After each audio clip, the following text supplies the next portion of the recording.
साहिवाल से executive editor Pakistan Malik Imran सगला की रिपोर्ट के मुताबिक साहिवाल में अलिफ लाम मीम वेलफेयर फाउंडेशन के ज़ेर तमाम एक मीटिंग का इनेकाद किया गया। मीटिंग का एहतमाम तहसील रोड नज़्म मिसाली होटल आसिफ रियाज जनरल सेक्रेटरी अलिफ लाम मीम वेलफेयर फाउंडेशन के दफ्तर में किया गया।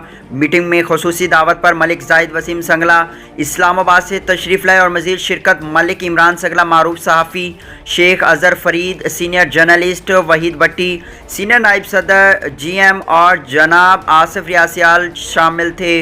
मीटिंग का मकसद अलिफ लाम मीम वेलफेयर फाउंडेशन जो कि इंसानी फलाह बहबूद और इंसानियत की खिदमत के लिए बनाई गई है, इस वेलफेयर फाउंडेशन के बाहमी अमूर पर आपस में तबादला ख्याल किया गया और मज़ीद जोश जज्बे के साथ और सजी लगन के साथ दिन रात कोशा रहेगी। मीटिंग के अख्ताम के बाद मलिक जाहिद वसीम संगला अपने वालदैन के कब्रों पर हाज़िरी दी और उनकी मग़फ़िरत के लिए दुआए खैर की। कब्रिस्तान से वापसी के बाद इस्लामाबाद के लिए रवाना हो गए।